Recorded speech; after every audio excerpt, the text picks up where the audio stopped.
Bonjour, j'espère que vous avez passé une bonne fin d'année. C'était l'occasion pour la plupart d'entre nous de manger des aliments plus riches, plus gras. Les petits fours, le foie gras, les bûches de Noël, sans parler des chocolats évidemment. Après plusieurs repas excessifs, nous pouvons ressentir de la lourdeur, avoir une digestion difficile, être ballonné en manque d'énergie. Cela signifie que notre organisme a besoin de se remettre de tous ces excès. De plus, il y a forcément quelques kilos supplémentaires qu'il convient de perdre avant qu'ils ne s'installent. Alors, comment gérer ça ? Je suis Sandrine Balmont, docteure en psychologie et hypnothérapeute. Si ce n'est pas encore fait, vous pouvez vous abonner à ma chaîne pour retrouver mes astuces et mes séances d'hypnose qui sont là pour vous aider à vous sentir bien dans votre corps et dans votre tête.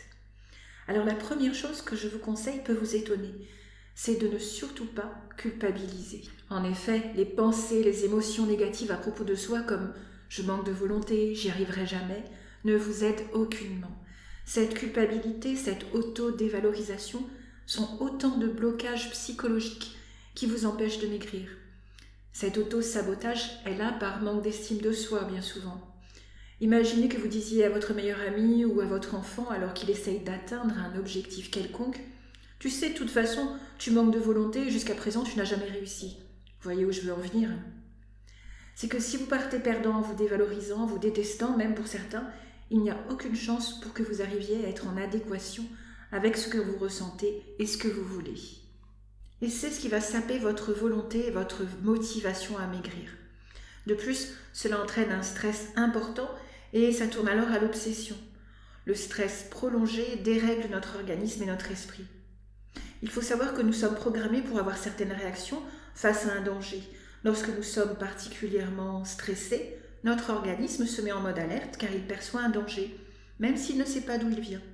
Ce mode alerte pousse notre organisme à stocker, à faire des réserves, afin de faire face à un manque éventuel. Et oui, rappelons-nous que lorsque nous étions encore des hommes préhistoriques, nous étions obligés de jeûner pendant de longues périodes avant de ramener à manger et de la chasse. Donc, s'il y a danger, qu'il soit réel ou imaginé, l'organisme est en alerte et fait des réserves. Ce qui est important de comprendre, c'est que si vous mangez dans des conditions de stress ou tout simplement vous focalisez tellement sur votre poids que vous culpabilisez à chaque repas, alors cela génère du stress et même la petite salade sera beaucoup plus facilement stockée dans cette situation. Donc, restez bienveillant avec vous-même et encouragez-vous et passez à l'action au lieu de vous culpabiliser. La seconde chose à mettre en place est de faire 1 à 2 journées sans glucides après avoir fait des excès alimentaires. Moi, c'est ce que je fais systématiquement après un excès. C'est-à-dire que lorsque vous consommez des aliments à index glycémique élevé, cela entraîne un pic glycémique dans le pancréas qui sécrète alors de l'insuline. L'insuline va stocker le glucose, le sucre donc, qui est excédentaire dans les cellules adipeuses et donc fabriquer de la graisse. Voilà pourquoi manger des aliments trop sucrés fait grossir.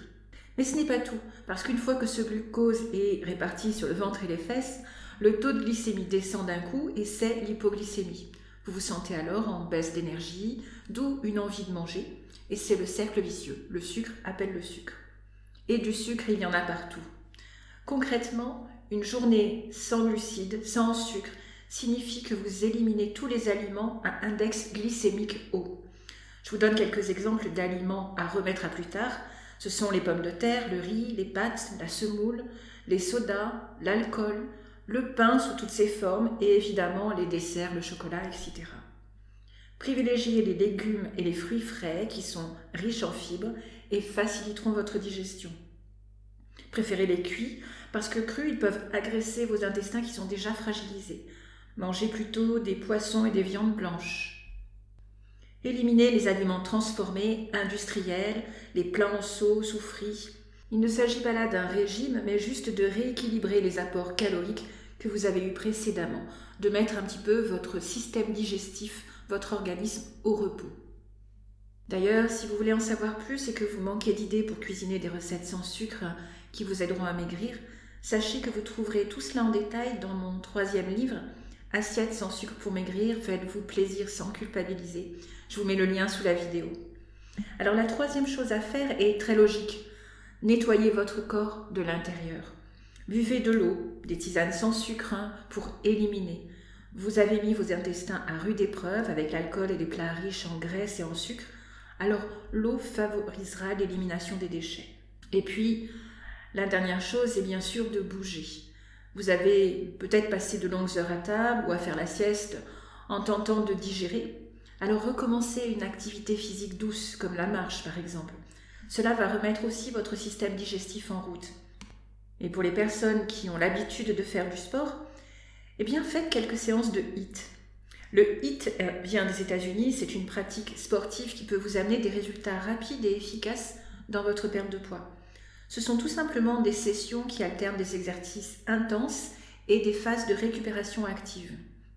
J'ai adopté cet entraînement de fitness dans ma vie depuis déjà quelques années et je vous le recommande vivement.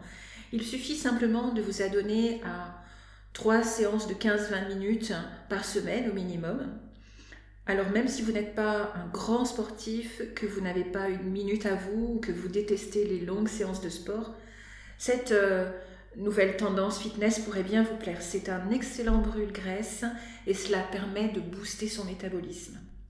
Voilà de quoi bien redémarrer l'année et faire attention à votre santé.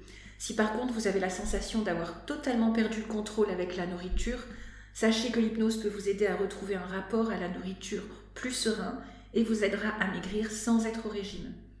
Vous trouverez sous la vidéo un lien pour télécharger des séances d'hypnose gratuites pour maigrir et puis bien sûr, vous trouverez aussi de nombreuses autres séances sur cette chaîne.